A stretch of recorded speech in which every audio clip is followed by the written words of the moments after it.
अस्सलामुअलैकुम। उम्मीद करती हूँ अल्लाह ताला के फ़ज़ल व करम से सब ठीक ठाक होंगे।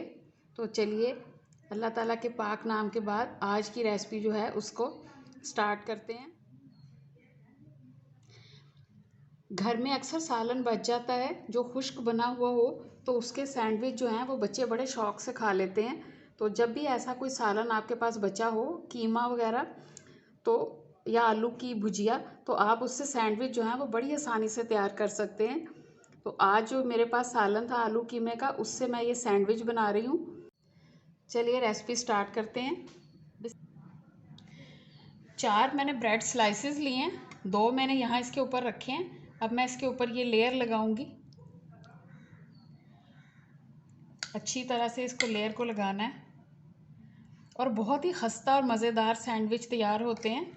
और बच्चे जो हैं वो अगर सालन ना भी खाते हों तो सैंडविच बना कर दें तो वो ये सालन जो है वो बड़े शौक़ से खा लेते हैं। अगर आप इसमें नमक और मिर्च और ऐड करना चाहते हैं तो आप काली मिर्च और थोड़ा सा नमक इसमें और ऐड कर सकते हैं। लेकिन अगर आप हल्के फुल्के बनाना चाहते हैं तो फिर जैसे सालन है वैसे ही बना लें।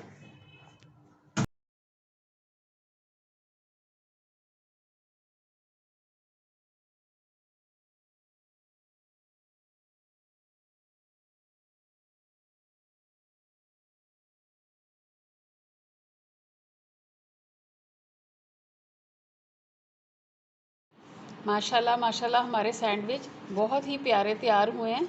अब मैं इसकी कटिंग करके आपको दिखाती हूँ।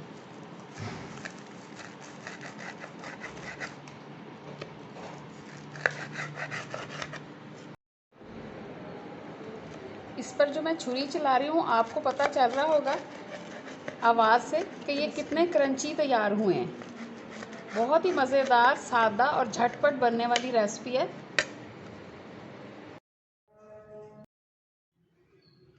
माशाल्लाह हमारे आलू कीमे के मज़ेदार से सैंडविच बिल्कुल रेडी हैं। आप इस रेसिपी को ज़रूर घर पर ट्राई करें, बच्चों को बना कर दें। अगर आपको मेरी ये वीडियो अच्छी लगे तो इसे लाइक और शेयर करें फ्रेंड्स और फैमिली मेम्बर्स के साथ। और आखिर में चैनल को सब्सक्राइब करना ना भूलें। अल्लाह हाफिज़।